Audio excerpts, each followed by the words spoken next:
It's Season 2 Episode 34. We're in Tree City for Game 3 of the Running Man death match between the up-and-coming Running Man team and the consummate professional team Leo. The score is tied at 2, and we've got under 60 seconds left. For both teams, there is more than taking a 2-1 series lead riding in this final minute. I'll show you. Let's rewind.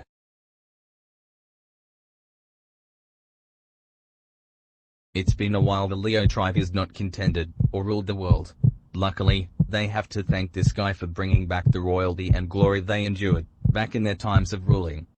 By the time Rex returned to Tree City, Team Leo instantly became a legitimate threat to take over the Running Man competitions. His return to a dub, the death match, commenced when he easily defeated the DV7, the rivals of the Running Men in the Running Man Championship. The DV7 suffered without Nyanya tribe representative Rima, who escorted the Running Men to enter the renovated stadium. The Running Men couldn't believe their eyes once they entered, watching their rivals getting incapacitated. They desperately tried to fight back right after their rivals got pounded, only to get knocked down hard by the fearsome lion.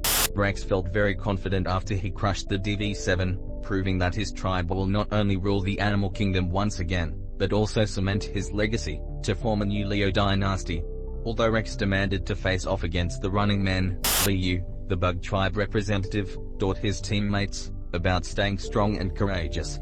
But their faith suddenly sunk into the water. Rex single-handedly ripped the hearts of Team Running Men with this unreal death ball move in the final set of round 1. Just look at the disbelief on the faces of the Running Men. They knew they just couldn't escape him. But things changed between Team Leo and Team Running Men in round 2. Prior to the game, the Running Men received their force rings, the same item Rex used in round 1. Not to mention those force rings were given by the Guardians, who popped up in front of their faces, and taught them how to communicate with the spirits. On the other side, Rex definitely can't handle things by himself in the next game, which is why he needed some teammates. But if you look behind Rex's back, he already got some company. The guys standing behind Rex, covering themselves in coats, accompanied Rex throughout this death match. They did not play in round 1 because they walked away, watching the harrowing moments between Rex and Team Running Man. But they luckily got the chance to play with Rex in the next round, and introduce themselves to their heroes. Actually, Rex's henchmen are not even from the Leo tribe. Rose, Rex's first edition, is the only guy who has all the strength, giving his opponents no chance of overcoming.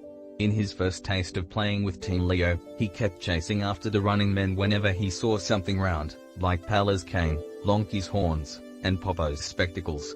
The bull may also be terrifying when his eyes turned yellow. Whoa, that is terrifying. Rex does not only think about strength, but he also needed weapons, meaning players who have weapons at hand. Rex's next addition is a vixen. Known for her tiny grenades and her candy tricks, Taru emerged to be the most joyful and most enthusiastic player of Team Leo. Despite her height, she could also outrun her opponents with her quick speed, besides, throwing grenades at people. Rex added one more player to his team, who is also fond of royalty. Leonardo, the charming giraffe prince and first in line to the throne, took his talents to Tree City and joined Team Leo as well, to form a deadly force in the death match. His departure from his giraffe kingdom sparked anguish to the giraffe faithful, including Team Running Man's Lonky, who tried to persuade him to change sides. Leonardo didn't even care about the future of his own family, he cared for the royalty of the Leo tribe. Rex's new supporting cast played spectacular in their first game representing Team Leo, especially here in crunch time. In the final minute, Rose trounced Gyuga with all of his strength, Taru threw a grenade straight at Miyo, and Leonardo embarrassed Lonky after some real-life minutes of scuffling. It looked like Team Leo got the job done, when Rex prevented Liu to jump to the high ground before the game ended. However, their top-notch defense neglected a very important assignment in winning this battle. They forgot to guard the high ground. As a result, Pala, the not great Running Man, rose to the occasion by just simply standing on the high ground without even a single Team Leo player beside him, tie the series, and set up round 3. Team Leo went off to a strong start, scoring 2 unanswered points in the first half. The first time Team Leo scored in this game was that Rose scorched the defense with a thing of beauty. He did it by using his limbo and pirouette abilities to slip through the outstretched hands of Giga without getting hit, and immediately dropped the ball on the end zone for point number 1. Team Leo's second touchdown came from Taru, who tricked the defense with her grenades. She failed to trick Yuga, but Rose whipped him and Rex took hold of him, before Tari placed the ball at the end zone with a little celebration, spinning her body while holding the ball. But if you check the scoreboard now, we're tied at 2, with under 60 seconds left. The running men have been in this situation before, hoping to come back and transcend the outcome of this death match. However, they found out something skeptical going on before the game. While they were taking their day off, Miyo got a call from her fellow partner Rima, who warned the running men about the conspiracies of the Leo tribe. She said to Miyo and the running men that she snooped to find out what Rex and his teammates are planning up to, which is more sinister apart from the death match. After Rex single-handedly won round 1, he and his teammates walked down the laboratory, where Charming Gold and Dr. Mala used to work in during the Running Man Championship. They are in the laboratory because they are waiting for a king, who is also worthy of ruling the world, and loyal to his captivating tribe of ferocious lions. His name is Manus. Manus is the king of the Leo tribe, and Rex's elder brother.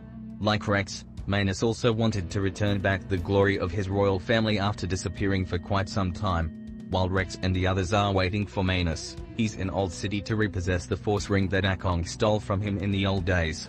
And since Akong does not exist anymore, Manus can regain the power to take over and rule the world as the Leo King. Palyulu King Sol and his servants refuse to let Manus leave Old City with the ring, to avoid putting the world at risk. However, they might be seriously pounded because of old age, if they take the risk to stop Manus. And so, Manus and his followers travel to Tree City, carrying the force ring.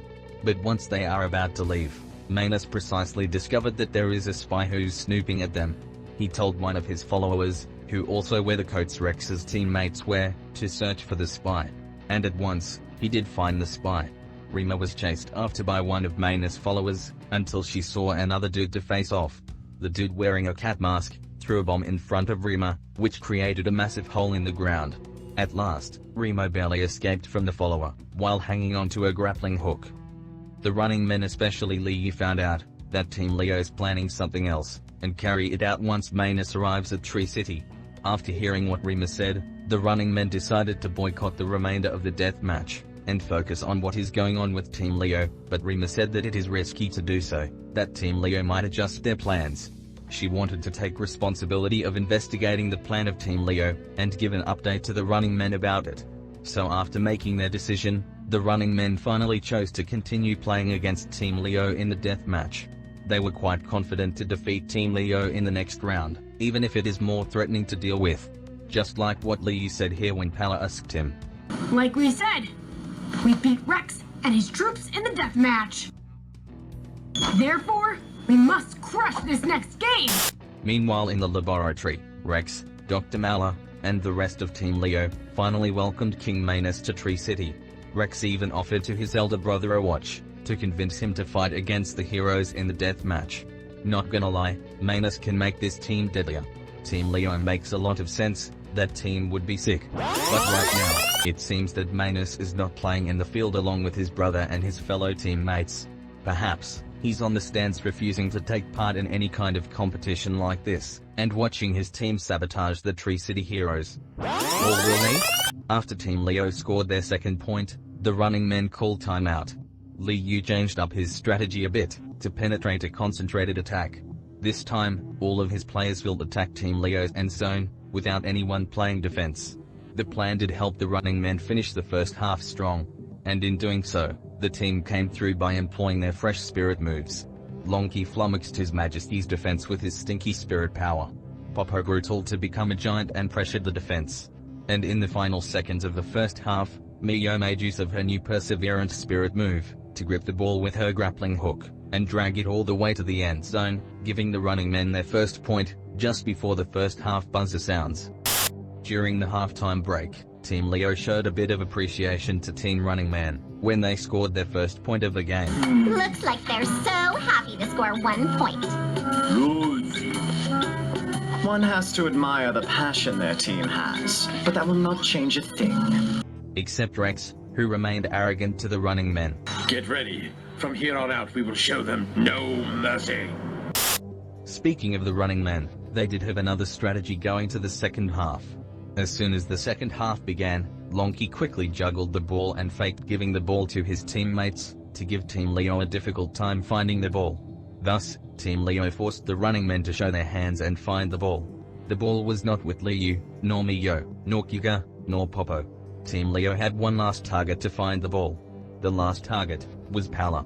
Rex thought Pala's gonna sneak in and make another surprise, which dates back to the previous few rounds. Offensively, Pala became the go-to guy for his team in the death match. In round 1, he tried to eliminate Rex when he drank his golden herbs, but he lost that golden opportunity as he instantly lost energy and fell down hard. Rex then called him a hit or miss, even though he won that round after all. Then in round 2, after getting crushed by Rose, he slowly got up, and walked up to the high ground to avoid getting challenged once more. Not a single Team Leo player dared Pala in the end. So, Team Running Man got away with the win to even the series. Now, Rex thinks that the Running Men are going to put him at that same position again. So, he told his team to aim their targets at Pala, and force him to put his hands up. Rex managed to do so by banging on the field, but shockingly, the ball was not in Pala's hands either. Liu exactly knew Team Leo's gonna aim their targets at Pala after that incident in round 2 to show us how clever he is. Since Liu, Kyuga, Mio, Popo, and Pala don't have the ball, Lonky had it all along, heading towards the end zone of Team Leo, where Rose is in position, guarding it. But again, Lonky used one of his spirit powers, to avoid getting smothered by Rose's defense. He tricked Rose that he didn't have the ball in his hands, and told him to walk away from his defensive position to find the ball. He then calmly placed the ball in the end zone, as Team Running Man tied the game with 3 minutes left. Team Leo thought they had the game in their hands, but they did not. Taru was very upset that Rose lost track of his defense, and allowed Lonky an easy touchdown. You can see the shame in Leonardo's face, that his team just choked an early 2-0 lead. And Rex is obviously infuriated about what he's seeing right now. So instead of an easy win by Team Leo, we are tied. With 3 minutes left, Team Leo played the same strategy of the Running Men in their next possession, attacking the end zone of Team Running Men without playing defense. Rex leapt once he gets close to the end zone, and tried to dunk the ball in the end zone.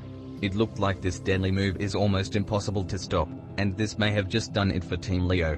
But, he got clenched by Mio's grappling hook.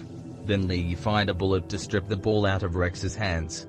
Caught the ball, got the steal, and a chance for Team Running Man to win. But Rex is hell-bent to deny another touchdown from the Running Man, as he outstretched his hands to D up. Lee knew that he was about to get trapped by Rex right away, but, he's got to get rid of the ball now. So, he looks behind him at the only available option, Popo.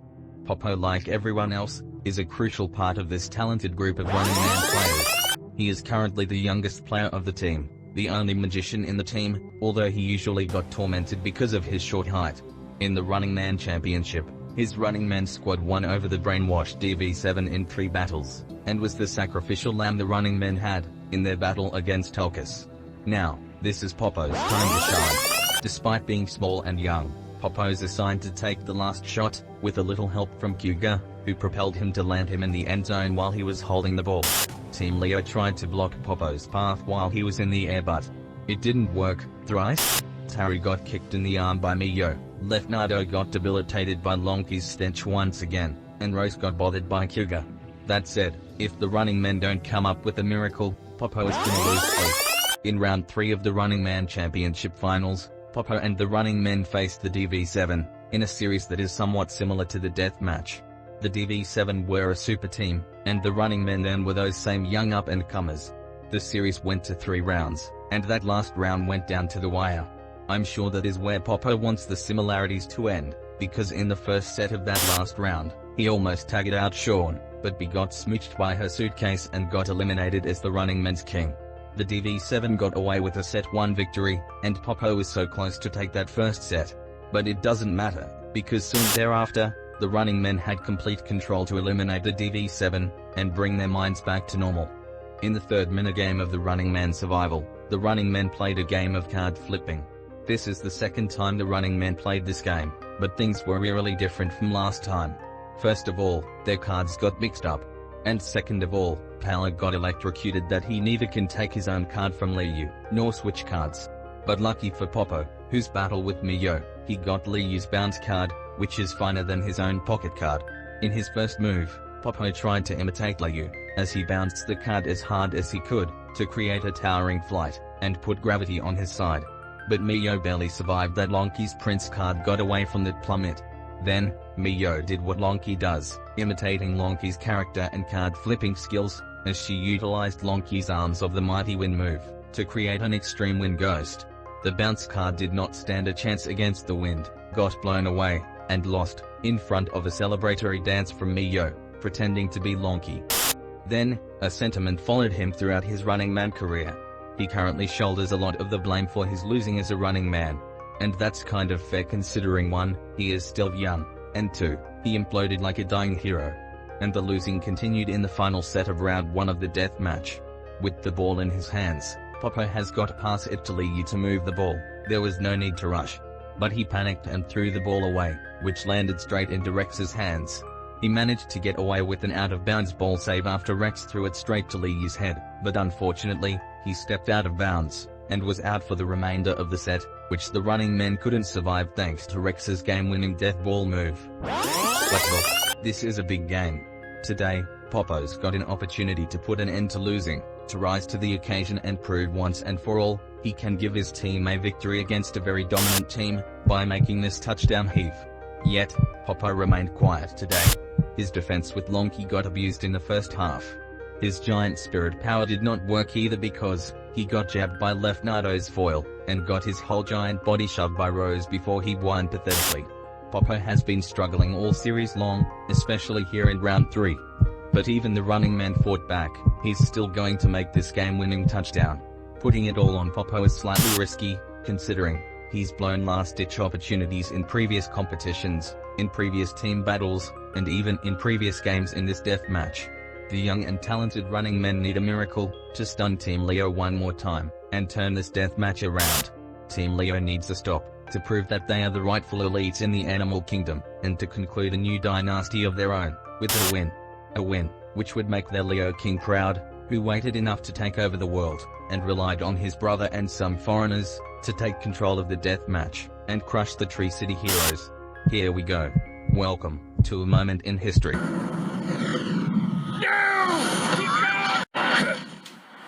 I can't let you do that.